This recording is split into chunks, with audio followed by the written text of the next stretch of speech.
Hello, it's Nikki, and today I want to talk about the word no and what happens when you block and stop yourself in the short term and in the long term. The first thing that will happen if you say no to the opportunity, the move out of your comfort zone, the course, the thing, the emailing for the opportunity, the putting yourself out there, you will get instant relief. Like, oh, okay. You might feel like maybe I should in this moment. But then when you don't have to do it, it will be relief and you can retreat and you can get comfy and cozy and you will get that sense of well-being. Like, okay, great. I didn't need to do that thing anyway. Oh, I'm glad I don't have to figure out how I'm going to pay the money to do the thing. Like, brilliant. I am delighted with that. So that will be what happens in the first instance. But that is not the end of the story, okay? Number 2, it will, once you start saying no, it will become easier and easier and easier. And you will be working a lot with that side of your brain. If you become the kind of person who always says no, who always says you can't make it happen, who always says, like, I wouldn't know how I would do that, your brain will light up that part of you that says, don't worry.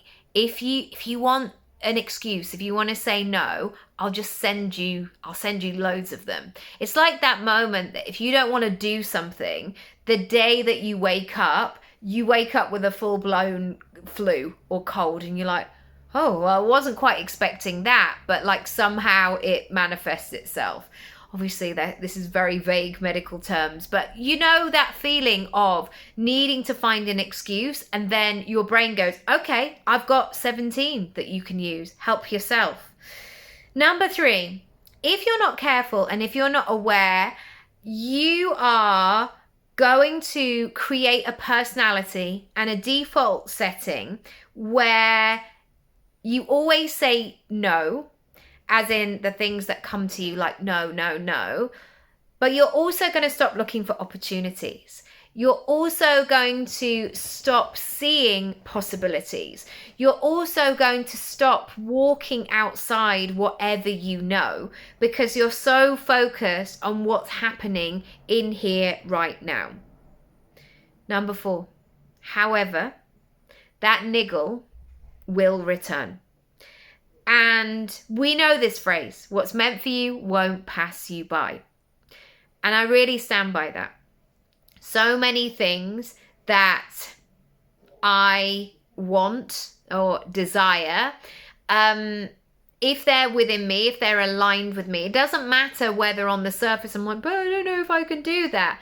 They will keep coming to find me again and again and again.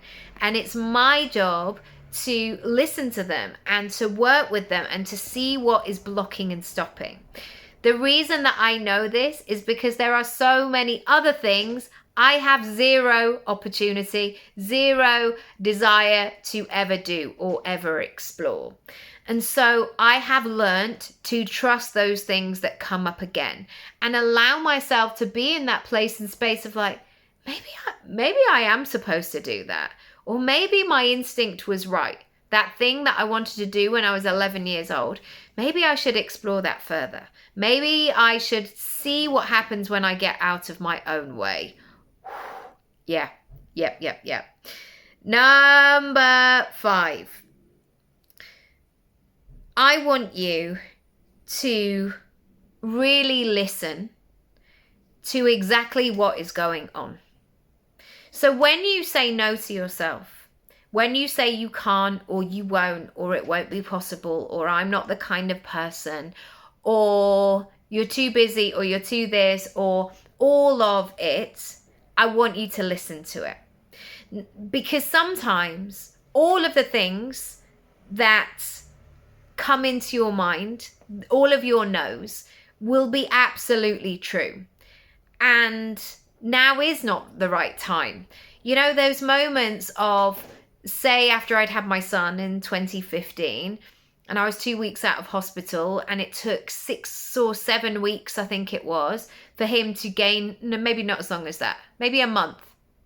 Yeah, 5 weeks to get his birth weight back up. Even if I might have ideas or passing thoughts of like, I really want to do this thing, my head was not there.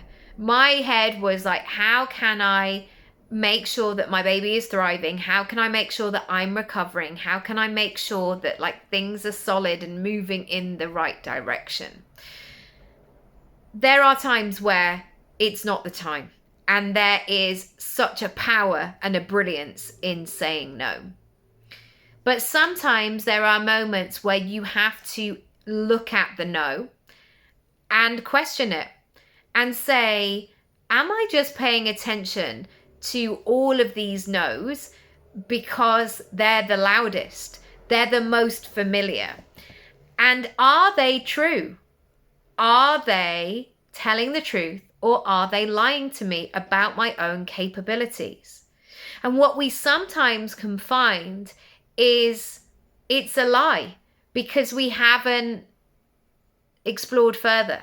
So I might be saying, like, whilst I'm doing this, like, oh, I just don't have time. And then I look at what my screen time has been for the week, and it's like, oh, I do have time. I do have time. I'm just not being organized, or I'm not being conscious. And I will never buy into this situation of like, if you want to be a successful person, you have to stop telly for the rest of your life. If telly is your thing, great. But make sure when you're watching the telly, it's something that you want to watch, that you're not just in this kind of glazed state and it's just allowing you to switch off or distract you from what you want to do.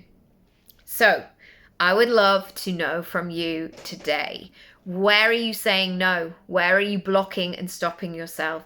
And are there clues here? Are there moments where you say, oh my gosh, I've been saying no. I've been avoiding that thing. I've been telling myself I can't do it. I haven't booked that appointment with that person. I haven't invested in myself. Like everything feels a bit stale. And like, why is that? Well, it's probably because you haven't been saying yes, or you haven't been putting love and energy and vibes into the thing. So I would love to know from you, what are you going to say yes to? How can I help and support you? How can I build new rhythms with you, new ways of working, new ways of being, so you can actually get the show back on the road once again? I would love to help and support you. I'll see you next time. Lots of love. Bye.